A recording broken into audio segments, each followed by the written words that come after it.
바로 설 수 있기를 바랍니다. 우리가 주님 앞에 서 있어야 은혜도 받고 하늘의 영광의 빛도 경험하고요, 평강도 누리게 될 줄로 믿습니다. 동시에 주님 앞에 설 때 정말 두려움도 있습니다. 두려움도 있어요. 이 빛 앞에 서면 온갖 우리의 추악한 것들이 다 드러나는데요, 빛 앞에 설 때, 주 앞에 설 때 우리가 정말 두려운 마음이 있습니다. 이런 마음을 함께 가지고 올 한 해도 주님 앞에 서는 우리와 온 교회가 되어줄 수 있기를 간절히 소원합니다. 우리가 잘 아는 윌리엄 바클리라고 하는 주석가가 이런 시를 썼는데, 아마 우리 함께 올해 이 기도를 같이 드리면서 생활했으면 좋겠다 생각이 돼서 먼저 소개할까 합니다. 다음 주 주보에 기록해 드리겠습니다. 오 하나님, 나로 하여금 오늘 내게 일어나는 모든 것들에 대하여 올바른 방법과 자세로 임하게 하옵소서. 일을 시작함에 있어서 기쁜 마음으로 하게 하시고 맡은 바 사명을 충실히 행하게 하옵소서. 사람들을 대함에 있어 친절하게 하시고 필요하다면 어리석은 자들도 기꺼이 용납하게 하옵소서. 나로 실망케 하고 좌절시키며 비난하고 방해하는 것들에 대해서도 분노하지 말고 참게 하옵소서. 나의 마음을 애타우며 기다리게 할 때도 인내하게 하시고 누가 내게 부당한 것을 요구해 올 때도 자제함으로 성내지 않게 하옵소서. 칭찬에 대해서는 겸손으로, 그리고 질책에 대해서는 자중하는 마음으로 그것을 수용하게 하옵소서. 나로 하여금 마음의 평안을 누리는 하루가 되게 하옵소서. 예수님의 이름으로 기도드립니다. 아멘. 다음 주 주보에 기록해 드릴 테니까 매일매일 좀 이 기도를 드리면서 생활하면 하나님께서 이 기도를 들으시고 이 기도대로 응답하시고 특별히 우리 마음 가운데 평안을 날마다 부어주실 줄로 믿습니다. 우리가 잘 아는 심리학자 프로이드는 두 자아를 얘기합니다. 초자아와 자아. 그러니까 초자아라는 것은 좀 더 높은 차원에 이렇게 됐으면 좋겠다, 이래야 된다는 어떤 그런 초자아가 있는가 하면, 자아라고 하는 것은 현재 자기의 모습 있는 그대로죠. 사람이 장점도 있고 단점도 있고 그런 거 아니겠습니까? 장점만 있는 사람도 없고 단점만 있는 사람도 없습니다. 어쨌든 현재의 모습 그대로가 자아입니다. 그런데 이 초자아와 현재의 그 자아 사이의 간격이 멀면 멀수록 사람은 고민이 많다, 그런 얘기를 하는 겁니다. 그러니까 결론이 무엇이냐면, 이 초자아와 이 지금의 자아가 아주 가까워져서 정직한 사람, 그 사람은 마음이 편하고요, 이 초자아와 자아가 좀 더 밀접을 해서 진실한 사람은 아주 강한 법이다, 그 얘기를 하는 것입니다. 여러분, 오늘날 우리 성인병이라는 거 있지 않습니까? 고혈압, 당뇨 등등요. 근데 여러분, 이런 성인병의 그 결정적인 그 원인은 여러분 바로 그 콜레스테롤이라고 하는 물질입니다. 우리는 보통 때 모르고 있다가 혈압이 높아진다든가 그럴 때 가서 검사를 해가지고 높다 낮다 이제 그런 체크를 합니다만, 서양 사람들은 어려서부터 이 콜레스테롤 수치를 잘 조종하는 그런 처방을 한다고 합니다. 왜냐하면 이 콜레스테롤이 높아지면 만병의 원인이 되기 때문입니다. 그래서 우리가 이 콜레스테롤을 낮추기 위해서 많은 노력을 하는데요, 이 콜레스테롤이 뭐냐, 대부분 다 아시겠지만 제가 어떤 의사 선생님한테 여쭤봤더니 이 콜레스테롤이 높다라고 하는 것은 한마디로 피가 더러워졌다는 뜻이다. 그렇게 말씀하시더라고요. 피가 더러워졌어요. 피가 맑고 깨끗해야 되는데 피가 기름기나 나쁜 것들 때문에 걸쭉해졌다는 겁니다. 맑은 물이 흘러야 하는데 시궁창같이 더러운 그 피가 혈관을 흐르고 있으니 이게 만병의 원인이 된다는 겁니다. 여러분, 피가 더러워져서는 절대 건강할 수 없습니다. 그래서 우리가 그 콜레스테롤 수치를 낮추기 위해서 뭐 기름기 있는 거 먹지 말고 뭐 푸른 채소 먹고 그리고 뭐 운동도 하고 그러잖아요.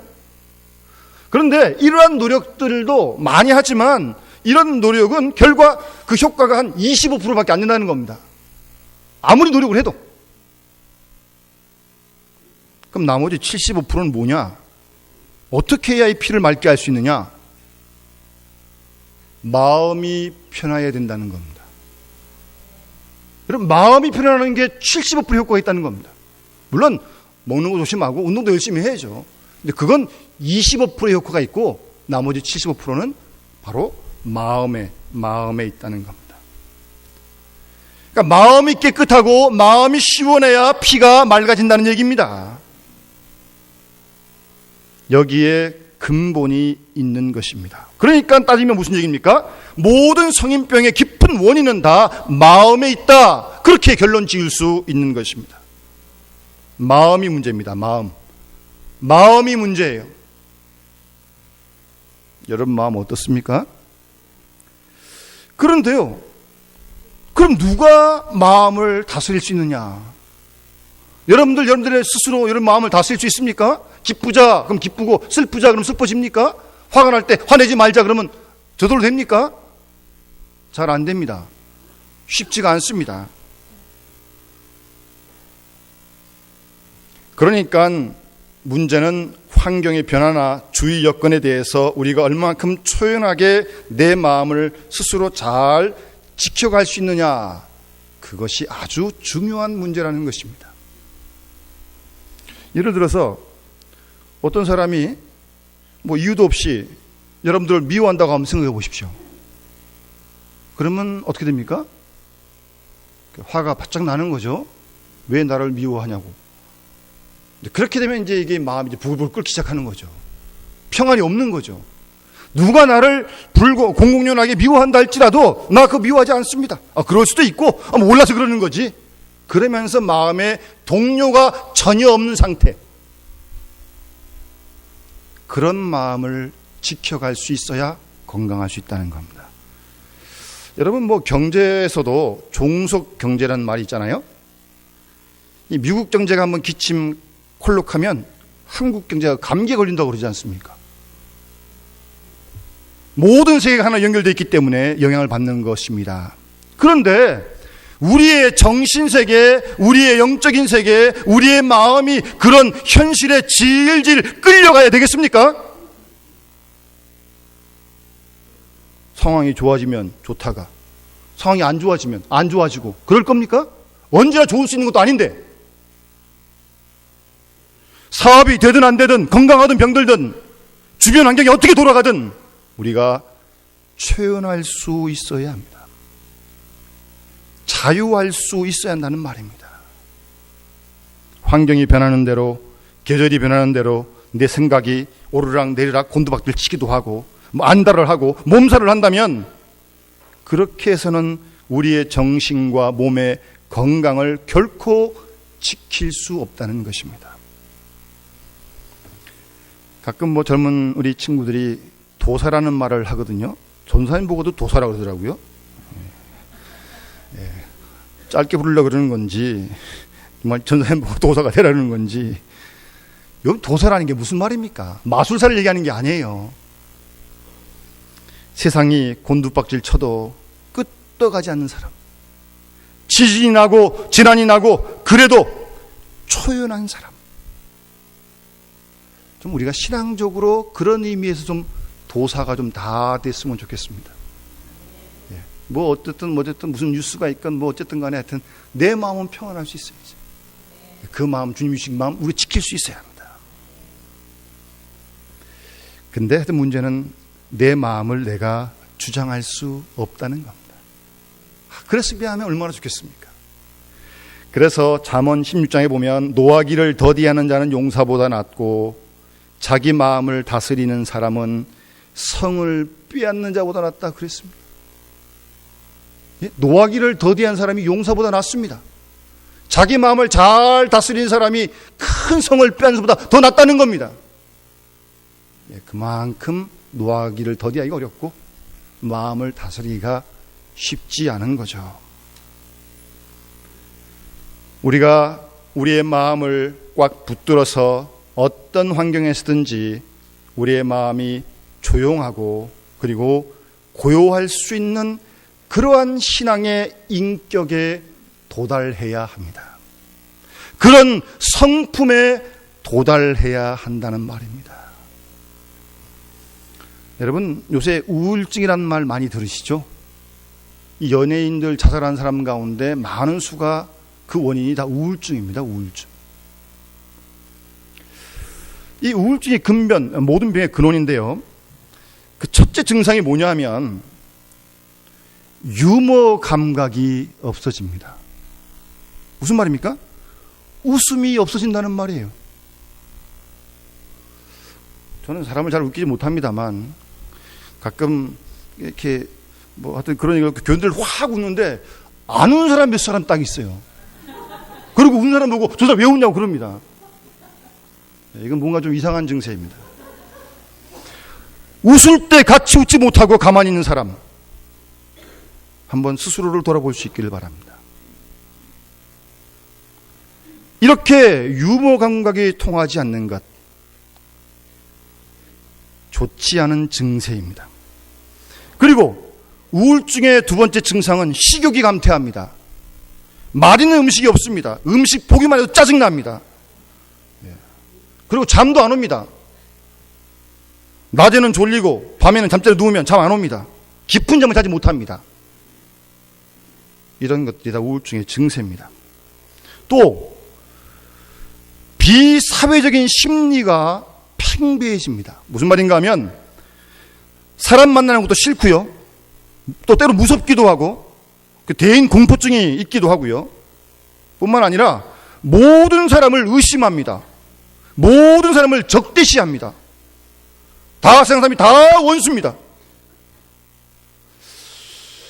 그래서 어떻게 이 불평을 많이 한 사람 한번 만나봤더니 도대체 당신은 몇 사람이 좋고 몇 사람이 나쁘냐 물었더니 다 나쁘대 다.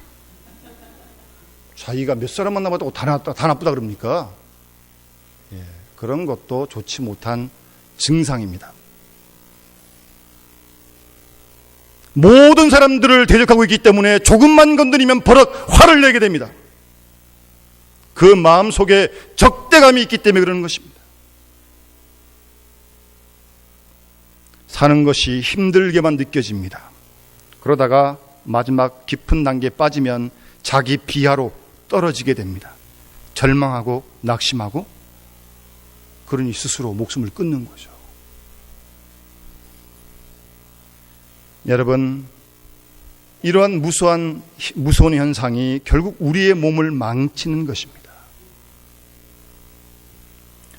그러니 여러분, 마음을 평안히 갖는다고 하는 것이 얼마나 중요한지를 새삼 우리가 깨닫게 되는 것입니다.